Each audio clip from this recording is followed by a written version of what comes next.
Frank Lampard on the verge of becoming Norwich City's new manager after Daniel Farke was dismissed on Saturday after their victory against Brentford. Shock victory away at Brentford, securing the 3 points, their first win of the season. Despite their victory, Daniel Farke was dismissed and sacked, and now of course Norwich City have that vacancy available. Frank Lampard is a leading candidate and has already conducted meetings with the Norwich City hierarchy. What does this mean for Billy Gilmour? Does this mean that he can revive his Norwich City loan? Will Frank Lampard look after Gilmour? Are Chelsea going to be recalling Gilmour in the January window? Is Lampard going to be taken over at Norwich? We'll also be speaking about Saul. He's looking to revive his Chelsea loan. He does not want to go back to Atletico Madrid early.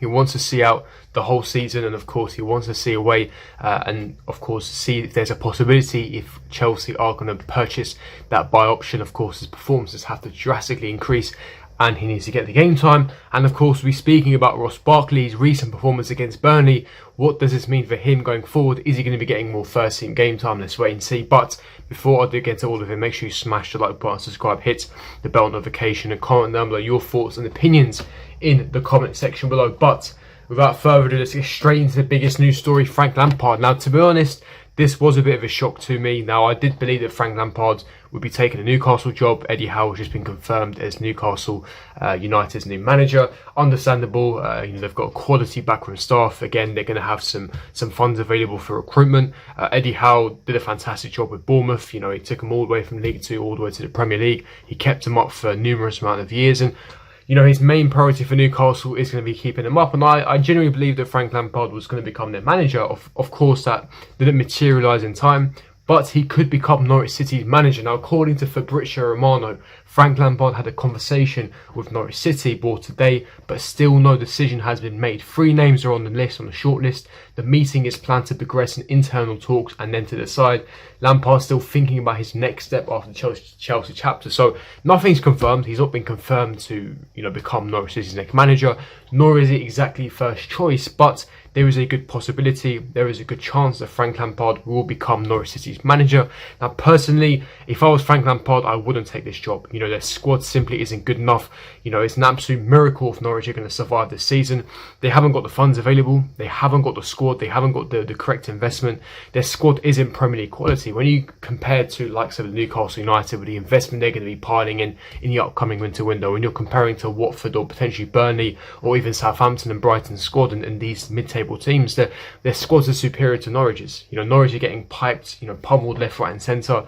They've got some quality players like Billy Gilmour, Timu Pukki, Brandon Williams, Rashika as well. They've got some really nice quality players, but overall as a squad, especially as we enter the Christmas period where you are playing every 3 days, they haven't got the squad depth. They haven't got enough, Premier League quality players to be able to compete and stay up. So, unless Frank Lampard was given the funds, given the investment, I mean, personally, the only way I see this happening is if Lampard takes a job, he's been given assurances that, either there's some clauses in his contract where he can leave, where he receives some compensation, or that he's going to be promised some backing and some assurances in the upcoming winter window where he can actually invest and spend. So let's wait and see. But in terms of Billy Gilmour, if Frank Lampard did become Norwich City's new manager, personally, this is amazing news for Billy Gilmour because, again, he started off well under Daniel Farke, and then Daniel Farke just shun him away. Billy Gilmour was put to the bench, and listen, Billy Gilmour is Norwich City's best player in terms of technical ability, his passing ability, he's their best midfielder. So for him not playing for weeks and weeks and weeks is completely baffling to me, and I think it's an absolute disgrace. Daniel Farke's comments are coming out saying, oh, we didn't bring Gilmour here to develop him and then send him back. Well, he's there to help you. He's there to help you survive and keep you up. So, it's quite disrespectful to come out and say, oh, we're not here to develop this player. Yes, I understand, but he's there to help you. And by not playing him, you're paying his wages. He's sat there doing nothing. And it's going to hinder his development. And, of course, he's there to help you because he's a quality midfielder. Now, with Frank Lampard, he has a relationship with Gilmour as it stands.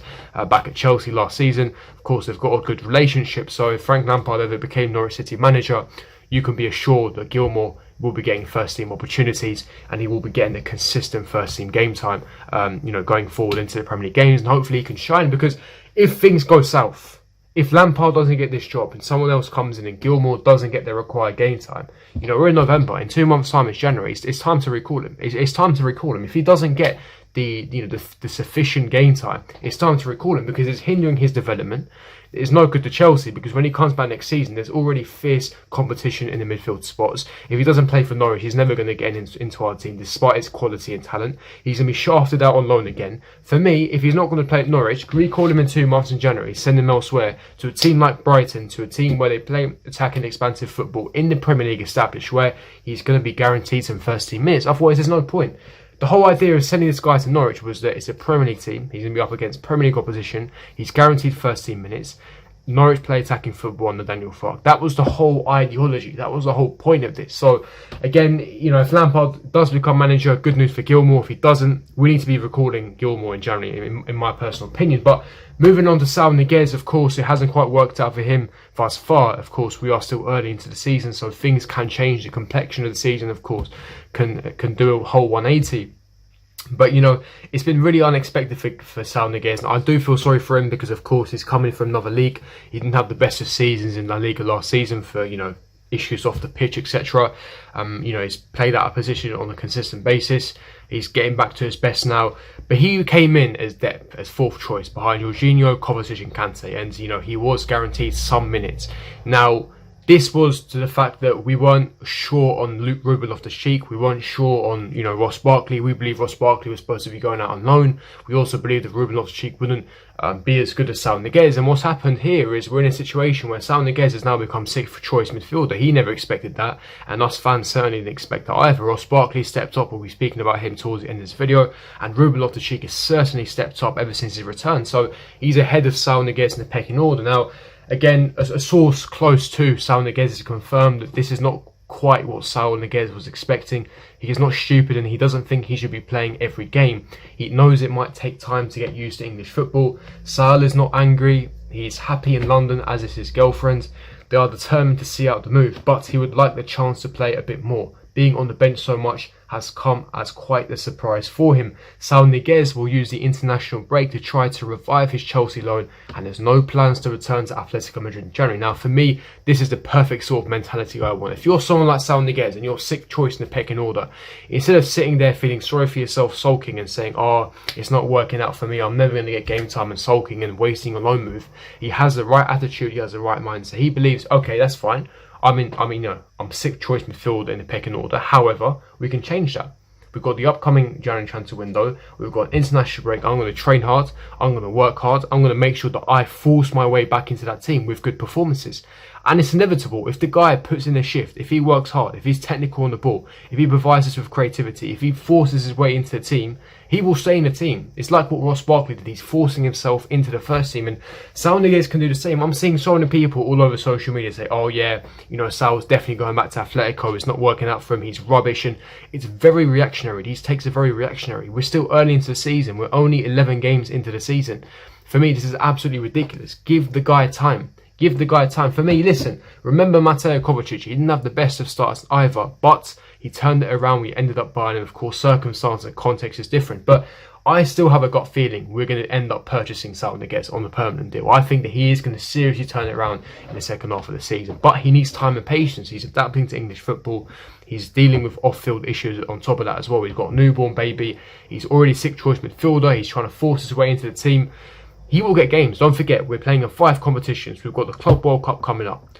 Christmas period is coming. We're playing every 3 days. He's bound to get some minutes. FA Cup kicking in January, in the January window, in the January month. And of course, League Cup quarterfinals coming up as well. So this guy is bound to get some minutes. And of course, with injuries kicking in left, right and centre, he's going to get his minutes. And so what Saul Niguez needs to do is he needs to train hard. And when he does get those sparse minutes, he needs to ensure that he takes advantage and forces Tuchel and forces his hand, which I believe that he will be doing. So this is exactly the right mindset, exactly the right attitude that we need, and so it's good news. Now, regards to Ross Barkley, really impressed with him. Again, another player with the right mindset and attitude. He had a failed loan move to West Brom. He was supposed to go on loan to West Brom this season. That collapsed in last second. He didn't have a successful loan spell last year at Aston Villa. But he's come back, he's worked hard in pre-season, he's worked hard in training, as Thomas Tuchel's confirmed after the Burnley game. And to be honest, yes, we can blame Ross Barkley against Burnley, but he offered that creative spark. He was good in transition, he was good on the half turn, receiving the ball in between the lines. He had really good passing range, his creativity, some nice shots as well. And again, let's not forget Southampton. So he was the reason we won against Southampton, that spark of creativity to open up Southampton's low block. Again, he's been producing these little moments that we require, and I think going forward in the season, Ross Barkley is desperate to break into that first team, so credit to him. And again, he was really good against Burnley, and long may he keep it up. But that is me wrapping up this video. Don't forget to smash the like button, subscribe, hit the bell notification, and I'll see all of you guys for my next video. Peace.